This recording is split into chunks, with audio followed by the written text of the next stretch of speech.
Hey, everybody. It's time for Making Sales Social Live, coming to you from the Social Sales Link Virtual Studio. I'm Bob Woods, and I'm joined today, as always, by Bryn Tillman and Stan Robinson Jr. How y'all doing today? Good. Hey. How are you? Doing absolutely fantastic because today we're diving into the 10 social selling commandments.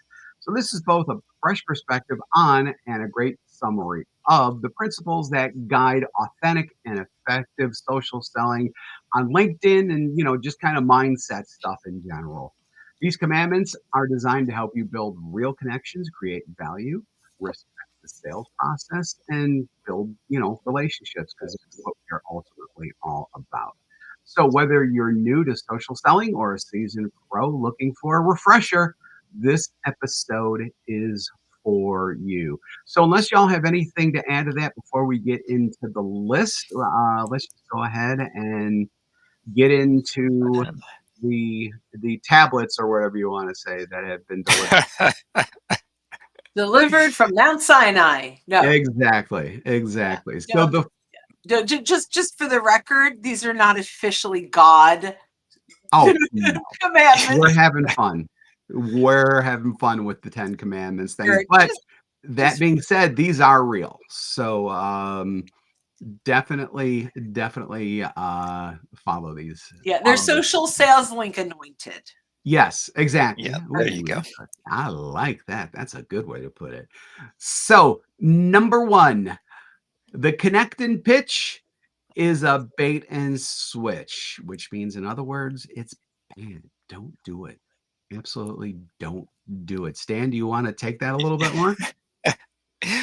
Well, connect and pitch, just even though it sounds self-explanatory, all of us and everyone watching or listening has gotten LinkedIn invitations, which you accepted, and the next communication you got from that person was a sales pitch. So that's what we mean by connect and pitch.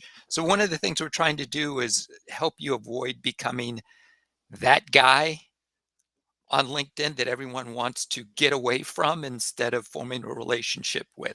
So this is the first don't.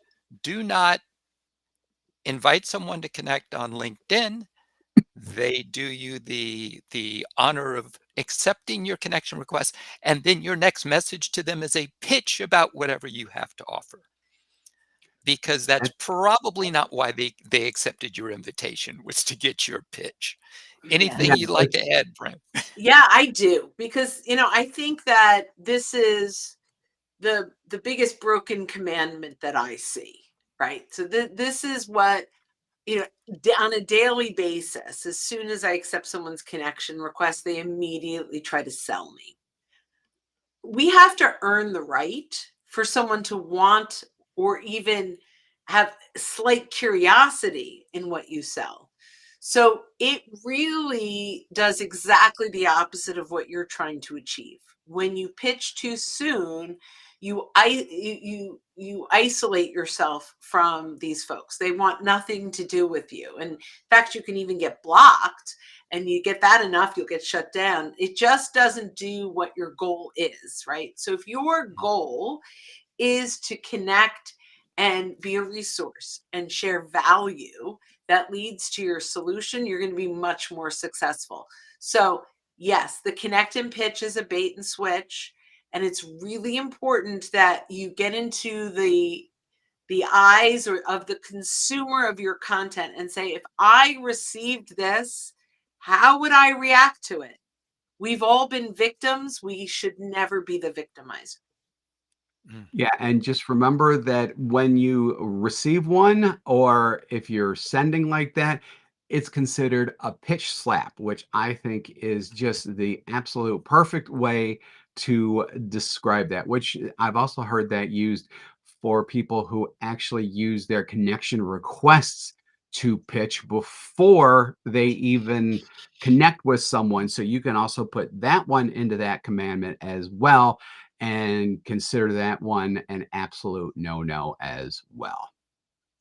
So with that, we're going to go on to number two, which is actually it feeds into number one, and yet it broadens it at the same time. So treat the person on the other side of the message or conversation or whatever interaction that you're having the same way you would if they were on the other side of the table. And I think that's important because I do think that when you're kind of blasting things out in general and you don't have another person physically there with you, you may feel kind of emboldened, kind of, a little more chippy than you would normally be, and you may connect and pitch, or you may want to connect and pitch, or you may want to be more bold, more pushy, more proverbial and stereotypical. And forgive me, but everyone knows this one. Be the stereotypical finger snapping used car salesman type of person.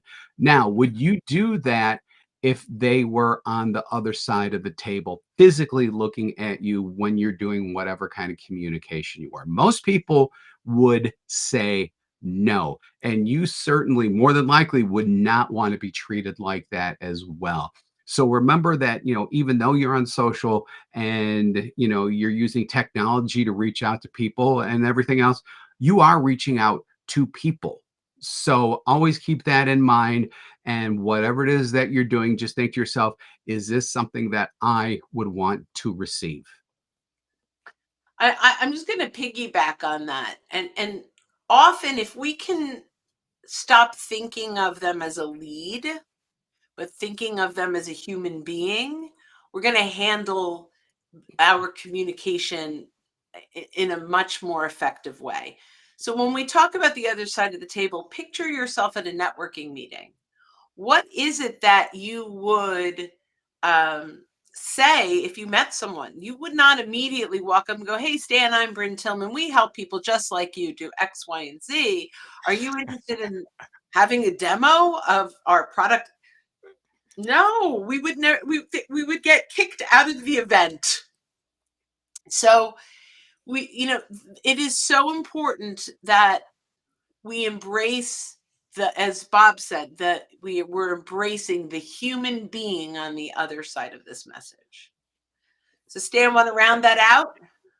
Yep, just a quick yes and, because totally agree. So much of what we're talking about has to do with your attitude and your mindset Mhm. as far as who you're dealing with, as Bryn said.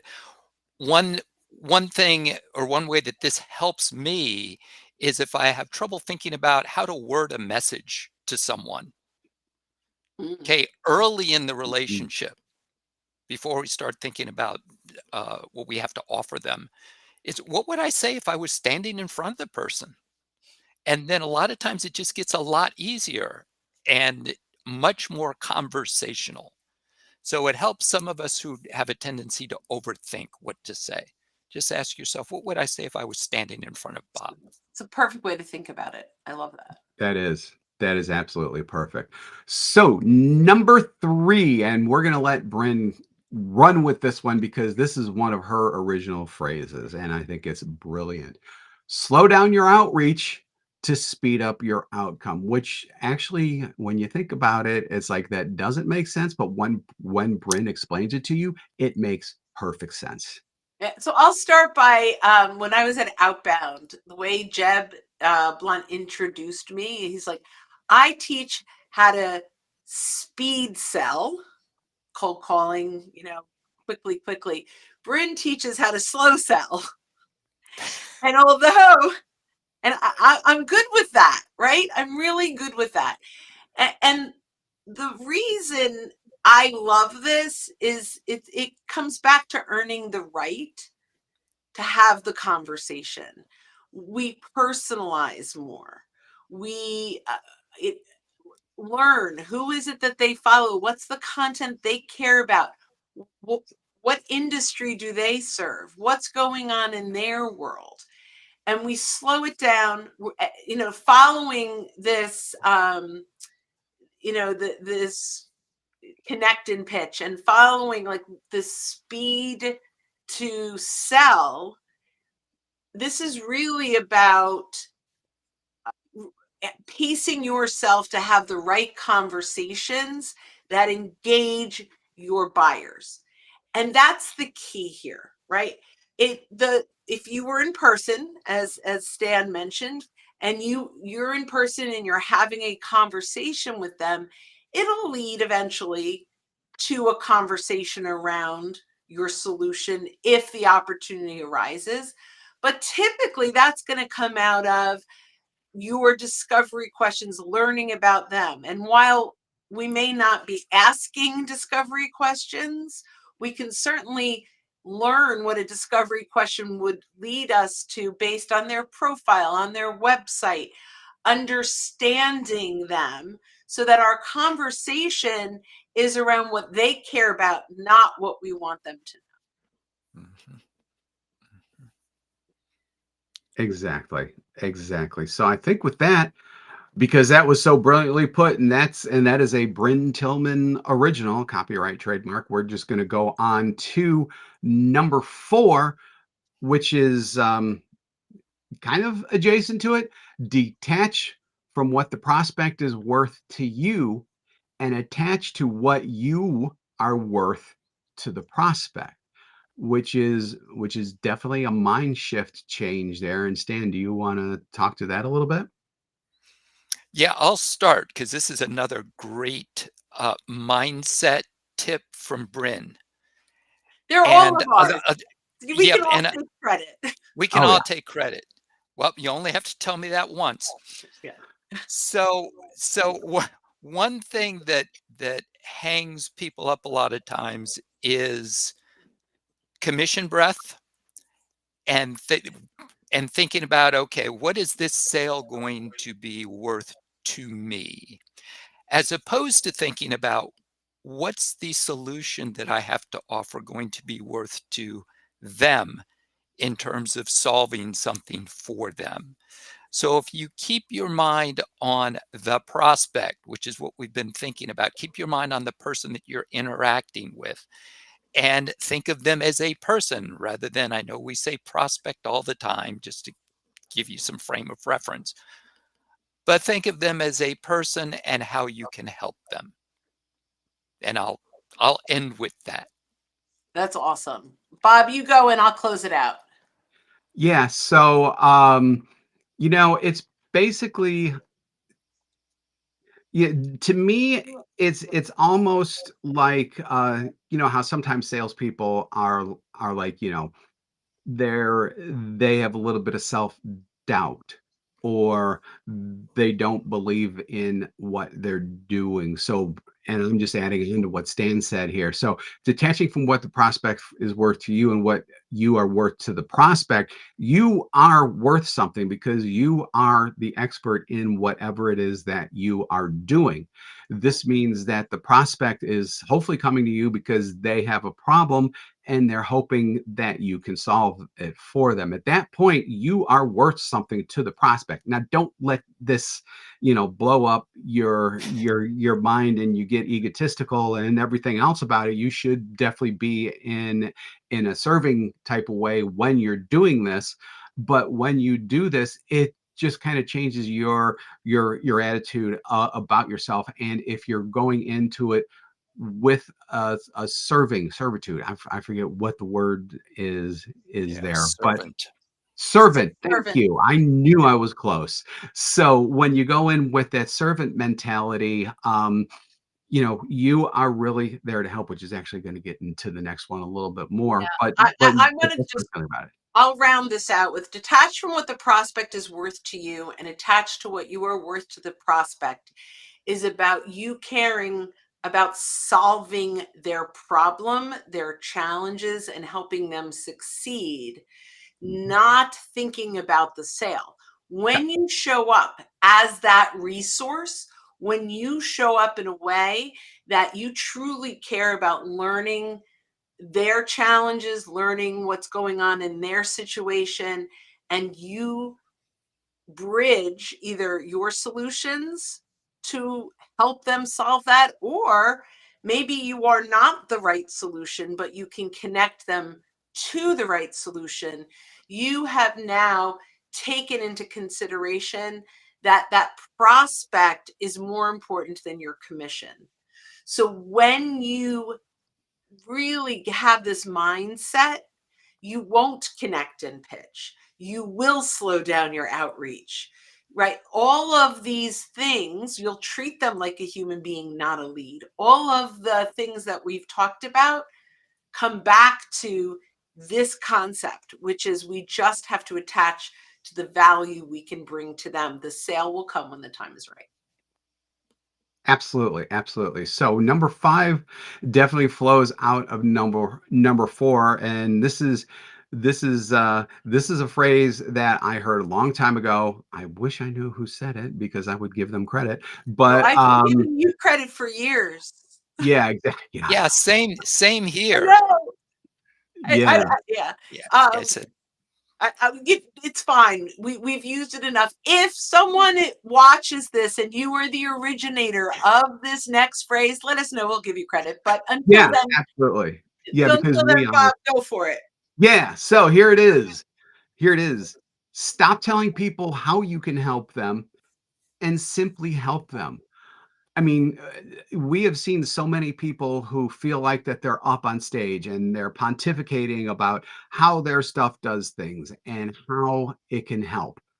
And, whether it's in a live venue kind of like this, or whether it's in posts on LinkedIn or whatever, you see this all the time. What you don't see is people who are just simply helping other people because of the things that they know, because of the products and services that they have.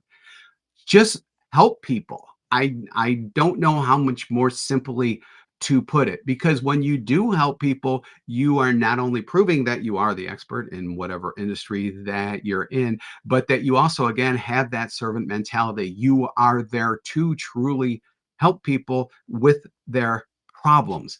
It's really simple, folks. When you're up there and you're like, well, we can help you because we do X, Y, Z, and W, and everybody's just like, well, yeah, but what does that do for me? You need to take it to the, yeah, what does it do for them, because you need to help them.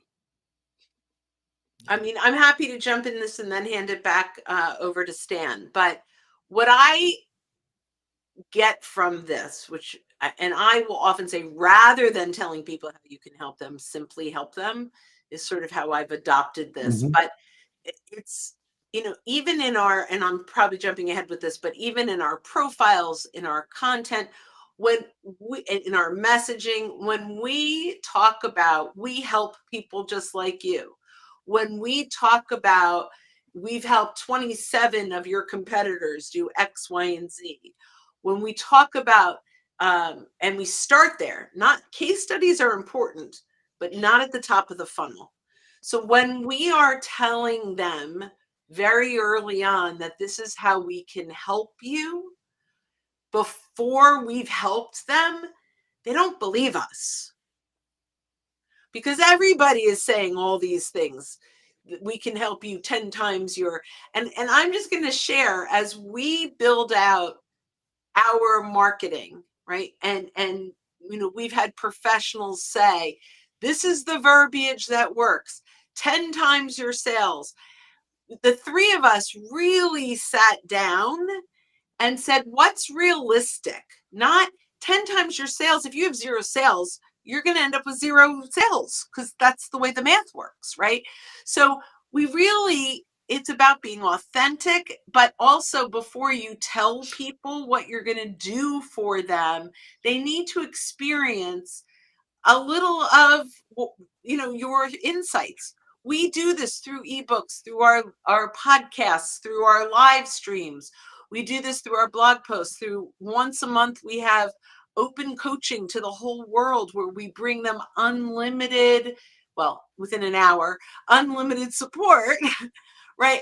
And why? Because we want them to experience the help.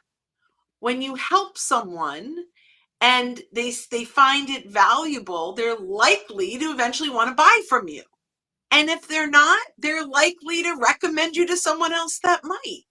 So this is really, these all kind of blend together, but this is really also detaching from what the prospect is worth to you and attaching to what you're worth to the prospect. Stop telling them how they can buy from you and help them solve their problems, and they'll want to buy from you. All right, Stan, you can round that one That out. that your last sentence rounded it out. Because because um, a lot of us who are in the training and coaching industry, our intellectual property is what we know, and it's what we sell. Mhm. And sometimes people are reluctant to give for free what they can get paid for in terms of their knowledge. And what we're saying is you need to be willing to give a lot of that away for free. You will get paid for it. If you can give away everything you know in an hour, you need to learn some more. Oh, that was a mic drop. I love that. That's great. It's the That is same. good stuff. Yeah, it's the same thing what we do here. Actually, I've had colleagues or competitors, although I don't look at anyone really as a competitor, but I've had colleagues literally reach out to me and say, please shut down your YouTube channel because you give away more value than we sell. And I'm like, well, that to Stan's point, then you need to start figuring out how to give more value, right? Like find it.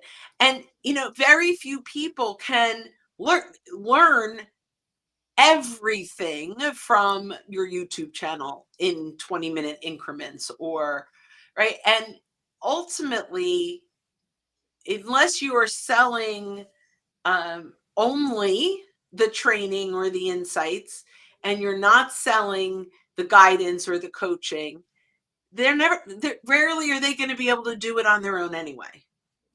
So they'll go, oh, I love that, I want more of that. And that's your goal, to get them to say, I want more of that. Yep. All right. That's perfect. That is absolutely perfect. So the next one, again, kind of descends from a bunch of stuff that we've been talking about so far. Rather than sharing the content that you want to share the content that they want to consume. So, in other words, not stuff that you think is helpful or just the content that you want to talk about. Share the content that's going to help them with their problems, with what they're facing, with how it can help them, but at the same time actually help them through the content that you are sharing. I think that was pretty simple. Stan, do you want to run with the Just ball with that after that handoff? only that we've talked about putting on the hat of the person that you want to help. And so you just need to see things through their eyes. Most times the content that we want to share is promotional, self-serving, or it may not be relevant to the audience that we want to help. So just think and look through the eyes of your audience, and that will guide the content that you share with them. So I love this. We had a client, it's probably 2 years now, maybe even longer, but a financial advisor who started working with us and just started, and then said, I'm going to share a ton of content. And so he started sharing content and came back to a coaching session and said, I'm getting all kinds of engagement. We're like, that's awesome. Let's take a look because we want to engage back. And they were all financial advisors. And I said, so this is great, great start, but you're sharing content you care about. And we know this because you're engaging other people like you. You have to start thinking about, what does your prospect care about? What is it they're engaging on? And this will take some social listening. Look, what are they sharing? What industry are they in? What industry do they sell into? And it doesn't always have to be about your product and service. It could be something that's just parallel, something that starts the conversation that will lead back. So that's my thought. Yeah, 100%, 100%. So let's go ahead and we're going to be getting out of that realm just a little bit and into something a little bit different that if you haven't thought about this, you're going to go, my God, this one's really simple. Why have I not thought about this? Never ask a question that you could have learned from their LinkedIn profile. So people have LinkedIn profiles. They put all kinds of content in there about themselves. Most of the time they do. Sometimes they're a little lacking, and we understand that. But most of the time, you will see things like, current job, previous jobs, where they're located. The real basics type of stuff. So when you are on that, or when you're planning rather for that discovery call, insights call, whatever you want to say, whatever that first contact is, even if it's a networking meeting or something like that. Look at their LinkedIn profile, glean some information from that about them before you even speak to them, because this does two things. One, it shows that you care enough about them to actually learn this stuff. And number two, they're going to go, wow, this is good stuff. How did you learn about this stuff? And you'll just say, hey, I just looked at your LinkedIn profile, because all of it was already there. I mean, it's something that's really simple, but yet a lot of people just don't think about doing it. But when you do it, your credibility is going to go way up in their minds, because you took that little bit of time to do that. And guess what? It doesn't take a lot of time to do either. You just need to integrate it into your pre-call planning or pre-whatever planning process that you have. Stan, do you want to go next? Just real quick, this is one of these things where if you do this, if you ask a question that was already answered on their LinkedIn profile, it wastes time in a discussion. And if you're talking to a prospective client, you want to make the best possible use of the limited time that you have. And it clearly shows them that you haven't done your research, both of which are negative. So I'll end with that. Yeah, I love that. I'm going to piggyback on that and say, never ask a question that you could have learned from their LinkedIn profile, because, so I don't know if that's a because, but here's the thing. Number one, don't ask. Here are things, let me say it this way. Here are things you should never ask because you could have learned it from their profile. Number one, where are you calling from? Instead, say, oh, I see you're in Lexington, Kentucky, Bob. I've never been there, but I hear there's some great horse races. Right? Mhm. Oh, right. Yeah. Well, we go to the Derby every year. In fact, my wife has really fun hats and da, da, da, da, right? Whatever. Right. I've now created a rapport building opportunity. So, not only is it a negative, but you're also losing all of the warming up that you could do. One of the things I love is to look at, when did I connect with this person? So I can look in contact information and I can see the date we connected. So I could say, maybe I've re-engaged, and I could say, hey, Stan, I'm not sure if you realize this, but we've been connected since 2015. Yeah, we really haven't had a conversation yet. And then like, oh my God, like, you remember that? That's amazing. Or whatever that might be. So, or I could say, hey, Stan, I see that we're, both followers of Bob Woods and his content. Did you see the post he put out last week? It was so good. It was on X, Y, and Z. I'm happy to share that with you. All of a sudden, like, that you've made them matter. So that's where I'm going to leave that one. All right, All right. next up.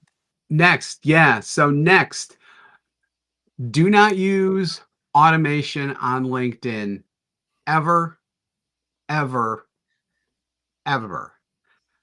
Couple of reasons for this. Number one, if you're watching us live right now, you can see it breaks LinkedIn's user agreement, and it's specifically 8.2.2 in their user agreement. That basically says don't use automation. And so you're probably like, well, whatever, I'll use automation.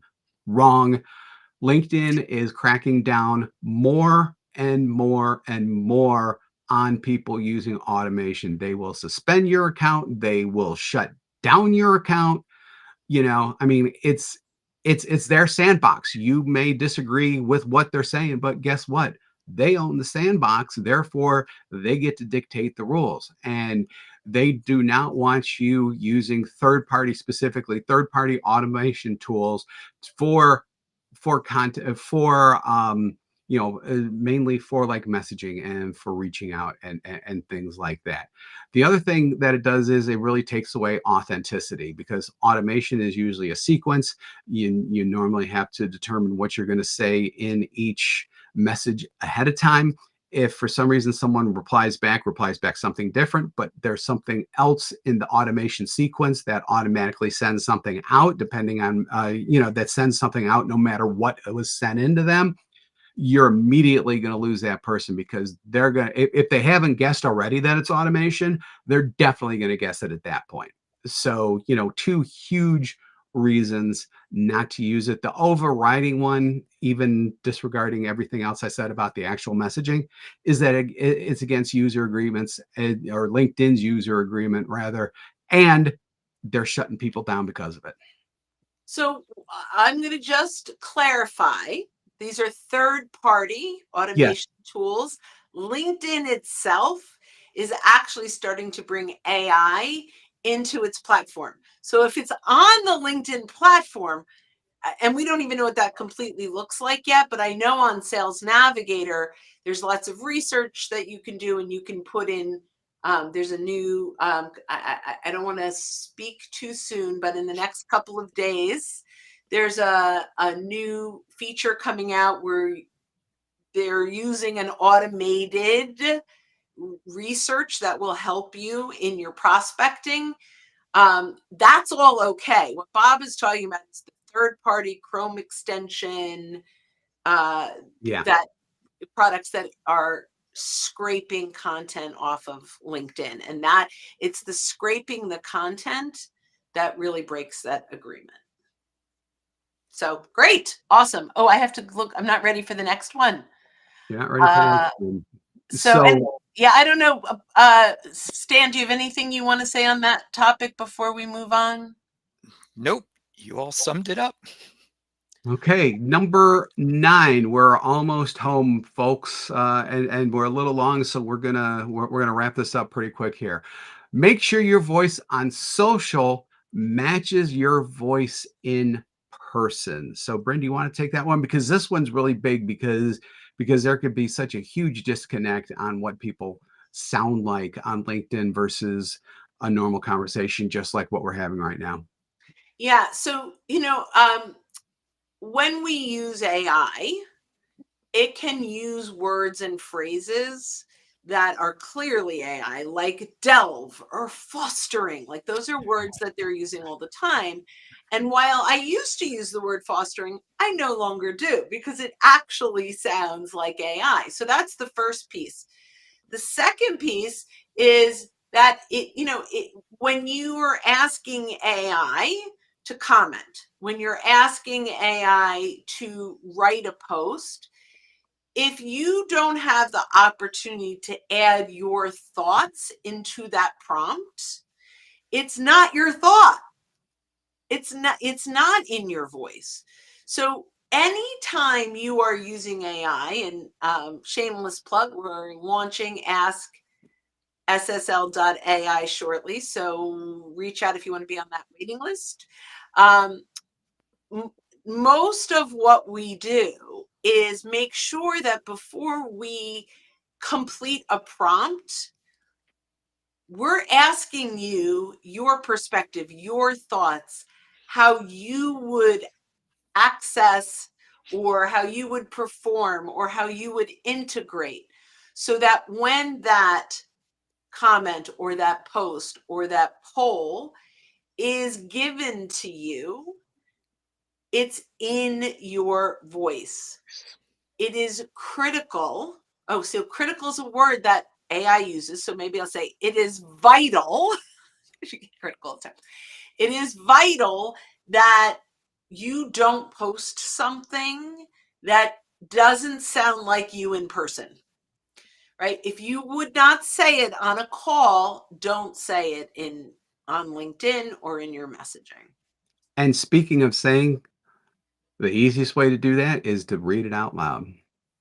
Oh, Mhm. that's a Read the great. content out loud. When you read it out loud, if you're like, "Boy, this doesn't sound like me," then rewrite it so that it does sound like you. It's one of the easiest things to do, yet it's really, really effective.